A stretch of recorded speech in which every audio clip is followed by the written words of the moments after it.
Okay, so let's talk about the socially exhausted mind. We're going to get into why, for some of us, a simple get-together feels like it requires a full-blown recovery mission. You know the feeling, right? You've just come home from a party. It was a good time. The conversation was great. You really like the people. But the second that door closes behind you, this just deep, bone-weary exhaustion completely washes over you. Does that sound familiar? I mean, it's that feeling where you don't just need a nap, you need like a full-on silent retreat for 3 business days to even begin to feel human again. It's often called a social hangover, and if you've ever felt that after a totally normal social event, then yeah, you are definitely in the right place. But let's get one thing straight right off the bat. If this is you, there is absolutely nothing wrong with you. Your brain isn't broken, you're not antisocial, it's just running on a completely different operating system. So, let's dive into the mechanics of that. What is actually going on under the hood? Let's take a look at your brain's pretty unique operating system. So, the core concept we're talking about here is a psychological trait called sensory processing sensitivity. Now, this is not a disorder. It's a fundamental part of your wiring. It just means your brain takes in way more information from the world and processes all of it. Physical sensations, social cues, emotional energy, way more deeply. And if you're sitting there nodding along, listen, you are so far from alone. This trait, it's in about 20% of the population.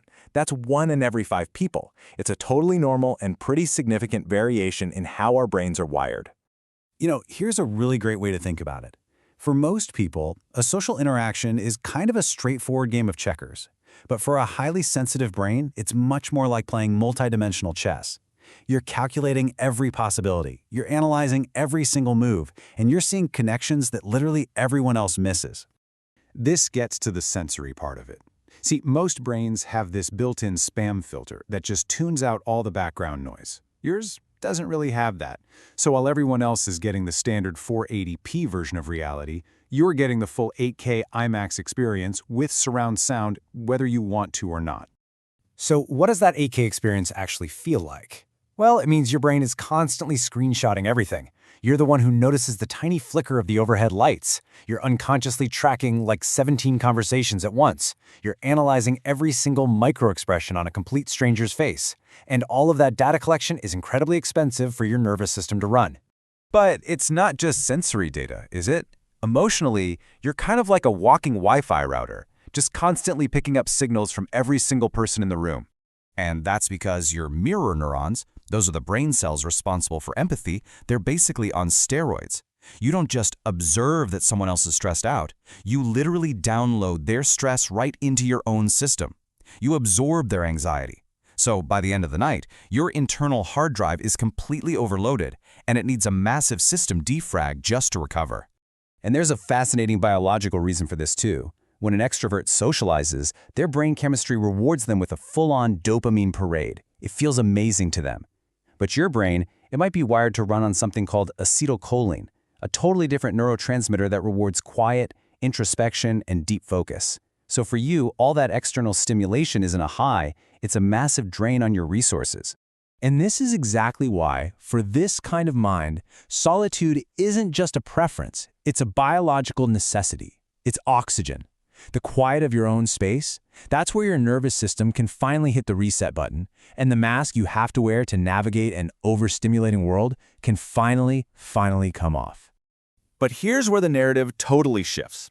This trait, which can feel like such a burden in our loud, crazy modern world, was once an absolutely essential evolutionary superpower. I want you to think back thousands of years.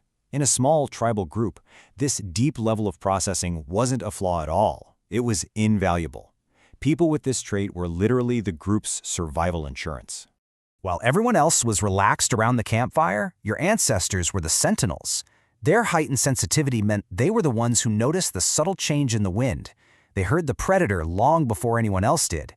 They sensed when something was just off with a neighboring tribe. It was a superpower of perception that kept everyone safe. So what does this all mean for you today?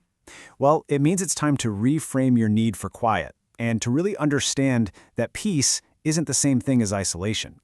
Here are probably the 2 most powerful things you can do.